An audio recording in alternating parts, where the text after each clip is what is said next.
Baik, Assalamualaikum warahmatullahi wabarakatuh. Selamat pagi para pemirsa YouTube Edu Merdeka dimanapun Anda berada, baik Bapak, Ibu, dan guru hebat. Untuk kali ini kita masuk di sesi Skill Plus bersama saya Risma. Di samping saya ini sudah ada narasumber hebat dari SMP Muhammadiyah Boarding School Rapang, yaitu Ibu Nur Indah Sari. Assalamualaikum Ibu. Waalaikumsalam, selamat pagi Bu Risma. Ya pagi, dan sebenarnya kita ketemu tiap hari ya, dan sebenarnya banyak hal yang bisa kita dapat atau nanti yang disampaikan sama Ibu Indah terkait dengan sekolah penggerak juga, terkait SMP Muhammadiyah Boarding School Rapang juga. Dan kalau boleh tahu Ibu Indah, di SMP Muhammadiyah ini tugasnya sebagai apa? Kalau tugas pokok saya di SMP Muhammadiyah Rapang itu sebagai guru mata pelajaran matematika. Kemudian untuk tugas tambahan saya menangani bidang kurikulum. Jadi semua yang terkait kurikulum Ibu yang kerjakan. Ya.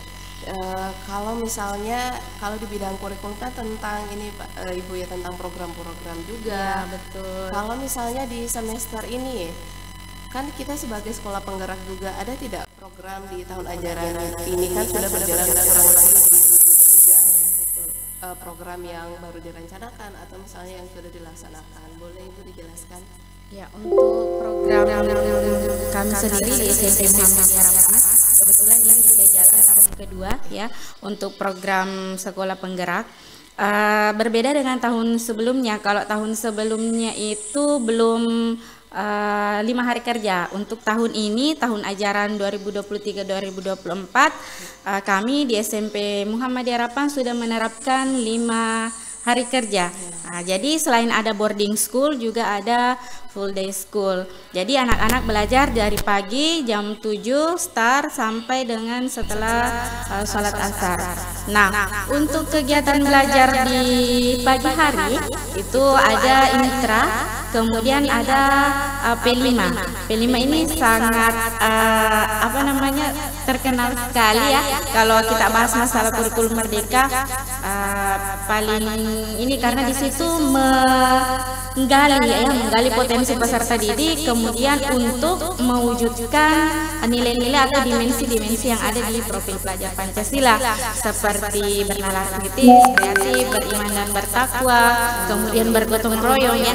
Jadi anak-anak dikasih proyek, kemudian dilatih keterampilannya untuk menciptakan dimensi pada profil pelajar Pancasila itu sendiri. Nah, pada tahun kedua ini kami dari pihak sekolah mengangkat 3 tema. Nah, untuk mengambil tema itu sendiri yang dilibatkan adalah orang tua siswa dengan siswa itu sendiri karena mereka yang akan menjalankan proyek ini. Nah, ada 3 tema yang diangkat untuk tahun ini. Yang pertama itu adalah gaya hidup berkelanjutan ya, kemudian ada kearifan lokal, kemudian Bhinneka Tunggal Ika. Nah, yang pertama yang dilaksanakan terlebih dahulu itu yang paling mendesak. Kenapa dikatakan paling mendesak? Ini yang gaya hidup berkelanjutan. Dalam hal ini pengolahan sampah plastik ya, betul. Kalau dilihat sehari-hari itu penggunaan sampah plastik di sekolah kami ini itu sangat bisa dikatakan sangat sulit untuk dikendalikan. Jajanan anak-anak, kemasan air minum, botol mineral, bahkan kita sendiri sebagai guru kadang tidak dapat menghindari penggunaan plastik itu. Nah, untuk menangani masalah tersebut diangkatlah tema gaya hidup berkelanjutan ini yang akan dijalankan di awal untuk semester pertama. Nah, kemudian selain itu untuk program di sekolah kami ini ada namanya agenda harian, agenda mingguan, kemudian bulanan dan tahunan. Iya, betul. Jadi sepanjang tahun itu pasti ada kegiatannya, dan setiap hari, setiap minggu, bulan sampai 1 tahun itu ada kegiatannya. Betul. Ya, betul. Untuk yang harian kita ada program yang pertama itu setelah anak-anak apel pagi jam 7 mulai apel pagi diperkirakan jam 7.15 selesai. Jam 7.15 anak-anak sudah bergegas ke musola untuk melaksanakan sholat duha. Nah, setelah sholat duha ada kegiatan literasi Al-Quran 1 hari 30 juz. Nah, ini terkadang ada komentar loh, kok satu hari bisa 30 juz. Nah, itu bukan satu orang yang membaca atau menamatkan 30 juz. Yang biasanya kan juz 30 ya. Yang 30 juz dimasuk di sini anak-anak dibagi kelompok ya, 30, kemudian ada Al-Qur'annya per juz 1 dibagi juz 1, juz 2, juz 3. Jadi secara bersamaan mereka menamatkan 30 juz ya, yang dibagi ke dalam beberapa kelompok. Kemudian selanjutnya ada kegiatan muhadarah. Muhadarah ini keterampilan berceramah atau keterampilan anak-anak melatih keterampilan berbicara, dalam hal ini berceramah. Nah, ini dilaksanakan 2 kali untuk agenda hariannya. Di ba'da sholat zuhur ya, anak-anak naik sekitar 2 atau 3 orang. Kemudian setelah salat asar lagi 1 atau 2 orang, baru kemudian anak-anak pulang sekolah. Nah, untuk hariannya ada juga podcast siswa. Setelah dilatih harian kan, seperti yang sudah dilihat beberapa hari ini, sudah ada anak-anak kami yang tampil di podcast untuk menampilkan keterampilannya setelah dilatih setiap hari. Bisa ditonton sebelum-sebelum ini sudah ada yang tampil beberapa ananda tentang ceramah. Setelah itu Ibu Indah? Ya, kemudian ada agenda mingguan. Nah, agenda mingguan ini agak banyak, tapi itu dikerjakan atau dilaksanakan secara bergantian. Mungkin bisa saya jelaskan, untuk kegiatan literasi dan numerasi itu setiap hari Jumat. Nah, di tahun sebelumnya anak didik kami sudah berhasil membuat pojok baca di masing-masing kelas. Jadi untuk semester ini atau untuk tahun ajaran ini, setiap hari Jumat setelah senam ya, pas pagi senam terlebih dahulu khusus hari Jumat, jadi tidak apel pagi, langsung senam. Setelah itu baru kemudian literasi di kelas masing-masing dengan menggunakan pojok baca. Jadi di setiap sudut kelas itu sudah ada pojok baca yang dilengkapi dengan buku-buku, betul sesuai dengan apa yang diminati siswa di masing-masing kelas tersebut. Nah, setelah itu dilaksanakan ada program life skill juga untuk penyelenggaranya. Nah, seperti yang saat ini sedang berlangsung, anak-anak dikumpulkan di aula untuk mendapatkan ilmu tentang bagaimana sih cara penyelenggaraannya. Nah, sekarang itu nantinya akan bermanfaat ketika anak-anak sudah kembali ke lingkungan masyarakat. Nah, kemudian setelah itu ada kampanye sekolah sehat ya. Selain tadi kampanye sekolah sehatnya yang senam pagi, juga ada nantinya kegiatan suatu momen anak-anak aksi gizi ya. Anak-anak membawa bekal yang dari rumah, dari asrama, tapi dilengkapi dengan buah. Tapi itu tidak setiap pekan, nanti ada momen setiap 2 pekan sekali. Seperti itu. Kemudian selanjutnya ada pembinaan OSN. Nah, ini yang tahun lalu sudah berjalan tapi belum rutin. Jadi kami upayakan untuk semester ini sudah dirutinkan, itu diagendakan insya Allah setiap hari Rabu sore. Mudah-mudahan anak-anak dan kita sebagai pengajar tetap sehat. Masih kuat setelah full iya, jadi masih ada waktu sekitar ya, insya Allah. Kemudian selanjutnya ada tapak suci. Tapak suci itu ini kan kita belajarnya dari Senin sampai Jumat. Nah, setiap hari Sabtu pagi itu anak-anak melaksanakan tapak suci ya, betul. Kemudian pas sorenya lagi ada Hizbul Watan. Pelatihan Hizbul Watan untuk anak-anak kita pada ini kayaknya sudah melebihi job desknya Rafathar. Tapi ketika itu kemudian pada saat pelaksanaannya tidak membosankan, ini insya Allah anak pasti senang. Karena selama ini kan yang berjalan mereka sudah menjalankan itu, cuman bedanya tahun ini agendanya ada sedikit perubahan karena belajarnya Senin sampai Jumat, yang kegiatan Hizbul Watan dengan tapak suci itu dipindahkan ke hari Sabtu, kan tidak belajar di ini. Kemudian selanjutnya masih ada lagi agenda bulanan. selain agenda bulanan muhadarat tadi, agenda harian maksud saya, di setiap sholat duhur dengan asar ada juga bulanan. Nah, ditentukan satu hari di awal bulan. Jadi ini bergiliran, bukan hanya 1-2 orang, jadi full satu hari itu ditentukan. Jadi ada yang muhadarah setelah sholat duhur dan setiap hari dari Senin sampai Kamis biasanya sholat duhur. Ya, betul. Kan kita di sini Jumatnya itu ada khutbah juga. Ya, betul. Jadi kalau misalnya muhadarah bulanan juga ada setiap awal bulan Ibu ya. Boleh dijelaskan selanjutnya? Nah, yang untuk bulanan ini itu bukan cuma 1-2 orang full satu hari, yang diwakili masing-masing kelas ada perwakilannya. Jadi sebelum awal semester kemarin jadwalnya itu sudah ada 5 perwakilan atau kurang lebih 5 lah ya, perwakilan tiap-tiap kelas. Di sini kan ada kelas 7A, 7B, kemudian 8A, jadi masing-masing kelas memutus perwakilannya. Kemudian selanjutnya insya Allah ini kita mengusung atau merencanakan kegiatan latihan baris berbaris yang langsung dilatih oleh TNI. Ya. Untuk awal tahun ajaran kemarin sebenarnya ini sudah terlaksana, namun itu hanya pada saat MPLS selama 4 hari ya. Nah, untuk semester ini kami agendakan setiap bulan sekali di akhir bulan, karena kebetulan kami juga sedang berkomunikasi untuk MOU ya, nota kesepahaman dengan TNI untuk ya beberapa pihak juga selain TNI. Ini khusus untuk TNI ada kegiatan pelatihan baris berbaris ya.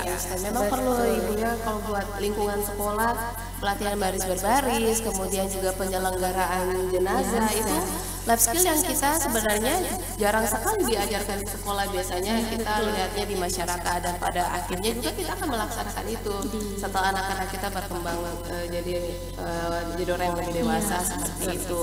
Dan mereka itu bisa jadikan kegiatan itu bisa diceritakan ke orang tuanya kalau misalnya di sekolah dapat pelajaran ini, dan jarang sekali, dan saya bisa jamin sepertinya di sejarah atau di Panjang minimal tidak ada sekolah yang belum ada. Kita baru yang pertama melakukan kegiatan seperti ini, penyelenggaraan jenazah. Itu modal besar Bu ya. Betul. Dari tadi saya tangkap ada skill-skill, misalnya muhadarah kan public speaking juga, terus yang penyelenggaraan jenazah juga, kemudian ada P5 juga. Sebenarnya karakter yang profil pelajar Pancasila yang mau kita bentuk.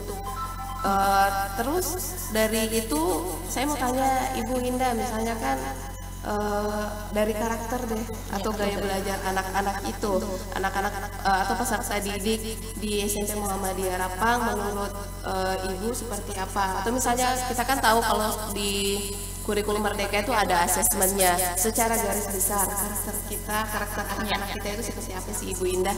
Ya, maaf nih Bu Risma, sebelum lanjut di pertanyaan, saya jawab pertanyaan ini sebelumnya masih ada lanjutan Masih ada programnya tadi panjangnya. Untuk bulanan, ini menarik sekali. Untuk bulanan masih ada lagi satu ya, masih rangkaian dari kampanye sekolah sehat, aktivitas fisik. Kalau tadi kan aksi bergizi, ini aktivitas fisik diagendakan di setiap bulannya. Nantinya akan ada aktivitas anak-anak kita di luar ruangan. Aktivitas yang diambil itu kearifan lokal, mengingat kembali aktivitas yang dahulu-dahulu waktu kita zaman kecil ada mak gasing, longga itu kan ada dua ya, permainan tradisional, ada yang pakai bambu tinggi itu, kemudian pokoknya semua yang aktivitas fisik yang ada kaitannya dengan kearifan lokal itu akan diperkenalkan kembali dan dilaksanakan di setiap bulannya pada kegiatan kampanye sekolah sehat khusus untuk aktivitas fisik. Ingin dilestarikan. Ya, betul sekali, karena kalau anak-anak kita sekarang kan cenderung ya HP, mainannya di sini ada semua. Ya, game, takutnya jadi hilang, jadi kita coba lestarikan. Oh ya, tadi bulanan ada tahunan lagi. Masih ada tahunan ini ada 3 itu ajang masih terkait dengan minat dan potensi anak di kegiatan berseni. Oh ya. Tahun lalu kan juga sudah terlaksana dan tahun-tahun sebelumnya. Kemudian ada Taruna Melati. Ini Taruna Melati ini latihan dasar kepemimpinan untuk anak-anak kita. Pelatihannya itu diagendakan 1 kali dalam 1 tahun, bekerja sama dengan pihak luar IPM ya, Ikatan Pelajar Muhammadiyah. Itu pelaksanaannya kadang di sekolah, biasa juga di panti asuhan, di asrama. Jadi anak-anak dikumpulkan dalam 1 pekan, mereka melaksanakan latihan dasar kepemimpinan. Ya, betul. Kalau di sini, kalau di versi kita namanya Taruna Melati. Ya, Taruna Melati. Jadi kalau ada anak-anak sudah dapat ilmunya nih untuk memimpin teman-temannya, ada lagi aktivitas selanjutnya. Apa itu? Pemilihan ketua OSIS. Ya, sudah dapat bekalnya, sudah dapat ilmu tentang kepemimpinan. Kemudian untuk memimpin teman-temannya. Betul, sangat perlu skill-skill yang seperti itu. Itu tahunan, jadi ada 2 tahunannya. Ada 3. Iya, betul. Oke, dan dari harian, mingguan, bulanan, tahunan, kayak hari ini dan sangat padat. Tapi nggak apa-apa sebenarnya. Saya pikir seperti ini, kalau misalnya kita kasih aktivitas yang bermanfaat untuk anak, sekolah juga full day school, mereka boleh bermain sebenarnya, tapi bermainnya yang bermanfaat. Kemudian pulang dari sekolah juga pasti ada yang dibawa pulang lah intinya. Ada sesuatu yang bisa dibawa pulang, minimal misalnya tahu nanti ketika penyelenggaraan jenazah seperti apa, public speakingnya mereka lebih berani tampil di depan umum ataupun di depan kamera. Kan kalau misalnya muhadarah itu kita tampilnya di anak-anak kita tampilnya di depan temannya seperti itu. Kalau misalnya di podcast seperti ini mereka bisa tampil dan bisa di depan kamera seperti itu, dan mereka bisa lebih luas ketika nanti masuk ke masyarakat. Kemudian juga kalau misalnya dari YouTube seperti ini, orang tua siswa juga bisa melihat, termasuk kita sekarang ini Ibu ya. Di channel mana? Di channel Edu Merdeka. Dan jangan lupa di like, komen, dan subscribe. Soalnya saya lihat ini itu sudah buat Ibu subscribernya itu seret sekali naiknya. Kemana orang-orang YouTube ini minimal ya. Seperti itu, orang tua siswa juga kan bisa di-share ke teman-temannya juga, alumni juga seperti itu. Tapi nggak apa-apa, yang penting kita terus bermanfaat untuk orang banyak. Iya. Sama yang tadi pertanyaan saya, apa yang saya jadi lupa? Kedua ini tentang gaya belajarnya, tentang karakter secara keseluruhan anak-anak kita ini. Ibu Indah seperti apa sebenarnya karakternya? Kan ada itu gaya-gaya belajarnya mereka. Apalagi kalau di kurikulum Merdeka dan kita ini sekolah penggerak, gaya belajar anak-anak kita itu sesuai dengan asesmen atau analisis Ibu Indah ini seperti apa? Boleh silakan Bu Indah. Ya, untuk kurikulum Merdeka ini sebenarnya kita diharuskan ya memberikan asesmen terlebih dahulu untuk gaya belajar. Kita berbicara fokusnya ke gaya belajar. Ini kenapa? Karena setiap anak punya gaya belajar yang berbeda, otomatis perlakuan atau treatmentnya juga harus berbeda. Ya, jadi untuk gaya belajar itu sendiri ada yang memang secara alamiah atau bakat, kemudian ada juga gaya belajar ini yang bisa dipengaruhi oleh lingkungan. Seperti saat sekarang anak-anak kita ini termasuk generasi Z ya. Yang mereka ya ada-ada betul. Mereka itu lebih dapat menerima informasi melalui video seperti TikTok misalnya, YouTube. Jadi kita harus ikutin sesuai dengan maunya mereka supaya ketika itu diikuti sesuai gaya belajarnya, penyerapan informasi dari apa yang disampaikan Bapak Ibu guru itu lebih cepat ya. Jadi kami berupaya melakukan asesmen untuk melihat gaya belajar siswa. Setelah tahu perlakuan seperti apa atau treatment apa yang diberikan untuk si A, si B, dan si C. Nah, tantangannya kemudian di sekolah kita ini, misalnya nih saya sendiri sebagai guru matematika, betul, mengampu 6 kelas ya, 6 kelas dengan gaya belajar dan karakteristik siswa yang berbeda-beda. Nah, ada ungkapan seperti ini, gaya belajar, mengetahui gaya belajar itu tidak serta-merta membuat anak-anak jadi pintar atau cerdas. Nah, tidak hanya sekadar tahu saja, setelah tahu, nah treatment apa yang diberikan. Nah, Bapak Ibu guru di sini berupaya memberikan treatment atau perlakuan sesuai dengan gaya belajar mereka. Ini kan sudah dilakukan asesmen awal seperti yang diinformasikan sebelumnya.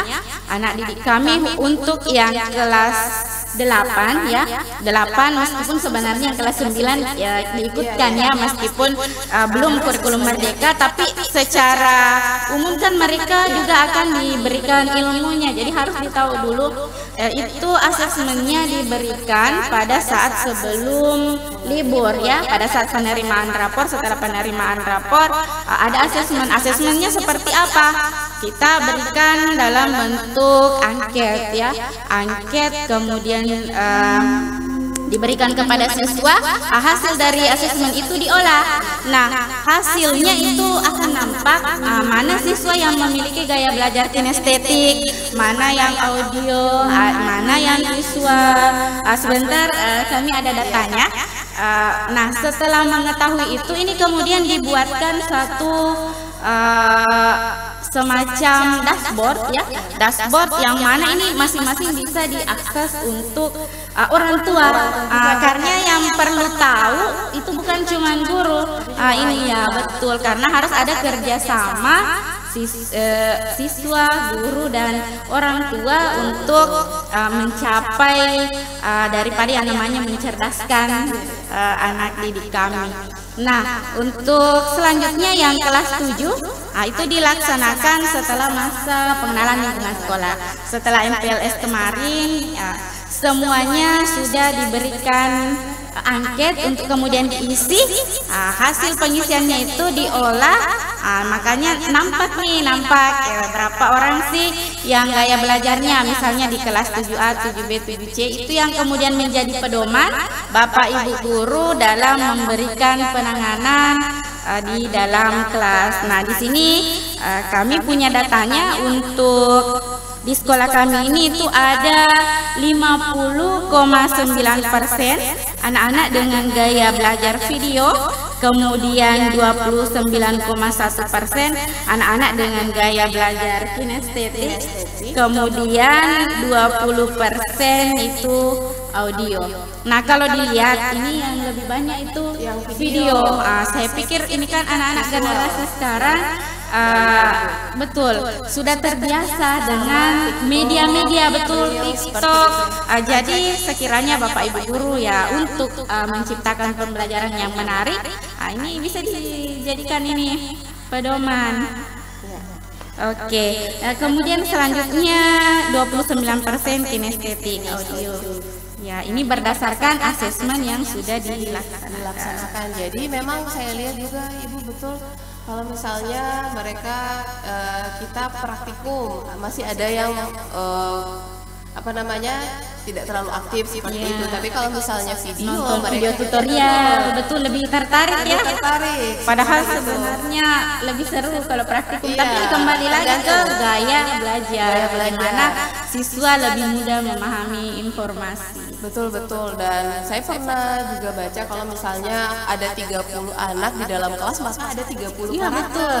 Betul. Jadi kita tidak bisa langsung mengambil menurut kita yang bagus, tapi kalau menurut anak-anak kita belum cocok, bagaimana? Misalnya ada orang yang sakit kepala tapi dikasih obat sakit perut, seperti itu kayak salah obat. Iya, salah diagnosa. Makanya juga mungkin asesmennya di awalnya ini kan sekarang namanya asesmen awal. Tapi sebelum itu pernah diberikan penamaan sebagai asesmen diagnostik ya, karena memang tujuannya untuk mendiagnosa. Betul. Jadi takutnya salah obat, jadi salah penanganan, salah treatment. Jadi kalau misalnya kita sudah tahu dikasih obat sakit gigi, iya, betul, nggak nyambung. Dan sepertinya sudah banyak yang kita dapat hari ini, Ibu Indah, dari awal tadi misalnya dari agenda-agenda anak-anak kita di sini seperti itu, dari yang harian, mingguan, bulanan, tahunan. Itu kalau jadi arisan banyak. Kemudian juga seperti life skillnya, dan mereka itu sudah harus dapat life skill dari tingkat seperti ini, tingkat sekolah menengah, dari SMP mereka sudah harus dapat banyak, karena nanti kan masih ada bisa jenjang dikembangkan. betul di satuan pendidikan setelahnya itu perlu dikembangkan lagi seperti itu. Minimal mereka sudah punya dasar lah, punya pondasinya, punya betul. bekal. Sampai di rumah dapat apa di sekolah, bukan cuma ABCD sampai Z. Mereka bukan hanya satu kali berapa, tapi mereka dapat life skill, dan sebenarnya kita sekolah pun sebenarnya untuk dapat skill tersebut secara tersirat kita harus dapat seperti itu. Dan juga karakter siswa, dan mungkin orang tua yang belum tahu dan bisa menyaksikan video kami hari ini sudah tahu kalau misalnya karakter anak-anak kita itu banyak, tidak bisa dikotak-kotakan, tidak bisa disamakan kakak dengan adik, adik dengan kakak, anak kita dengan sepupunya, seperti itu. Karena pada dasarnya walaupun misalnya gennya sama, tetap aja ada yang beda Ibu. Dari cara belajarnya minimal yang kita tahu gaya belajarnya. Wah, banyak sekali yang kita tahu hari ini pemirsa YouTube Edu Merdeka. Terima kasih Bu Indah telah meluangkan waktunya hari ini, dan besok-besok dan setelah ini pun tetap banyak narasumber yang akan kita datangkan. Terima kasih para penonton YouTube Edu Merdeka. Semoga sehat selalu. Jangan lupa tetap di like, komen, dan subscribe biar kita tetap semangat untuk buat video bermanfaat untuk kita semua. Salam dari kami dari sesi Skill Plus. Saya Risma undur diri. Assalamualaikum warahmatullahi wabarakatuh. Waalaikumsalam. Salam merdeka. Salam merdeka. Belajar. Salam literasi. Jangan lupa subscribe. Terima kasih. Terima kasih.